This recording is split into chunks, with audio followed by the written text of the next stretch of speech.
بسم الله الرحمن الرحیم. چگونه استفاده بردنی برنامه آیات. این برنامه است، پروگرام.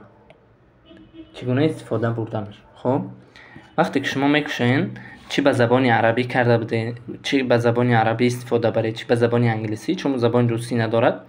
به طور مثال شما میخواهید که همین یک آیت 5 بار گوش کنید، بعد به آیت بعدی روید. همین یک صفحه را میخواهید همین گونه گوش کنید، درست است؟ پس در این حالت چی کار میکنید؟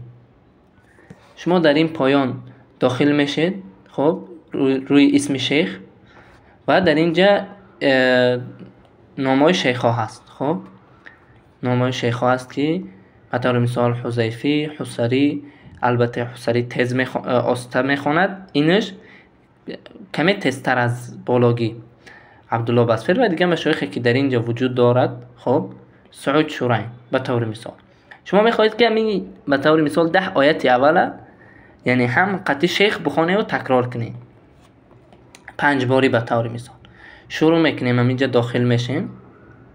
خب دیدین کجا ما داخل شدیم؟ سپس شما شروع از بالا را نگاه کنید. 78م سوره النبأ آیت 1، از آیت 1 تا آیت 10 ما میخواهیم تکرار کنیم، تا آیت 10.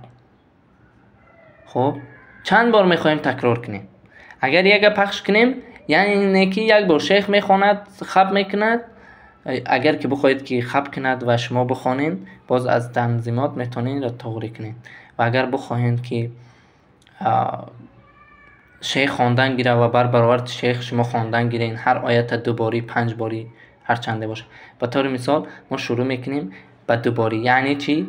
قطعی قرائت شیخ 3 بار. یعنی بعد اینجا بدون انتظار یعنی چی؟ یعنی که من میخوام که شیخ خواندن گیرم و من تکرار کردن گیرم قطعیش. اما اگر که انتظار متوسط باشه، یعنی به اندازه که شیخ میخواند به اما اندازه شیخ خب کنه، من اما آیت بخونم. با دقت کردین؟ من اندازه متوسطه گرفتم در اینجا. خب همین گونه همین 10 آیت ما چند بار تکرار کنیم همین گونه؟ به طور مثال ما میگیریم که 5 بار. خب اینجا شروع هست، بدایه را پخش میکنیم. بدایه یعنی شروع کردن و شروع میکنیم. الان شروع میکنیم. بسم الله الرحمن الرحیم. عما يتساءلون. عما يتساءلون. عما يتساءلون. عما يتساءلون. عما يتساءلون. عما يتساءلون.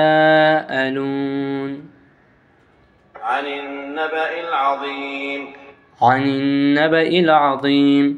خلاص همین گونه خلاصت هر آیت 3 باری میخواند و 3 باری خب میکند تا اینکه ما تکرار کنیم تا آیت 10. دقت کرده؟ تا آیت 10. چرا؟ ما در داخل تنظیمات گذاشتیم تا آیت 10.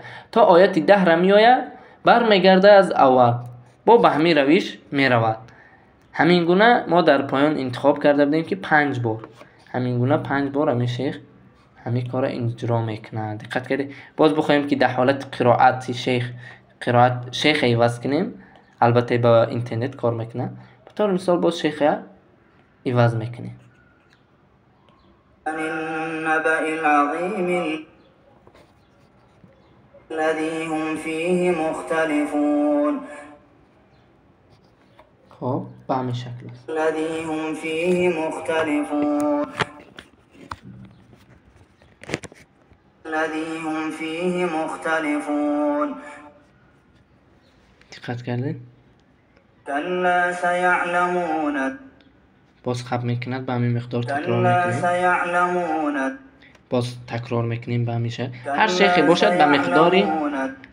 باشد به مقدار قرائت اول ما تکرار میکنیم. خب به طور مثال گفتیم که همینجا داخل میشیم، سوره را انتخاب میکنیم. از سوره چی؟ در بالا سوره 78، سوره مورد نظر، آیت یکمی که شروع میکنیم تا آیت چندی سوره چی؟ با همین سوره تا آیت 40 به طور مثال تا آیت 10. چند بار هم این گونه تکرار کند؟ مثلا 2 بار 3 بار یعنی، ولی 2 بار در اینجا میگه. چرا؟ غیر از قرائت شیخ 2 بار دیگر یعنی. و اینجا انتظار متوسط ما انتخاب کردیم که هم انتظار میکشیم، شیخ انتظار میکشد یعنی ثبت به اندازه که قرائت کرد خب میکند و قرائت میکنیم ما پشتش باز ادامه میدیم. همین گونه 10 آیت اگر اینجا 40 آیت هم خیر رفت، باز 5 بار دیگه هم خیر کل سوره را هم خیر رفتن میگیره. دقت کرده؟ یعنی آسان است برای حفظ کردن. انشاءالله اگه نفهمی دیگر باشد در خدمت شما هستیم دوستان عزیز.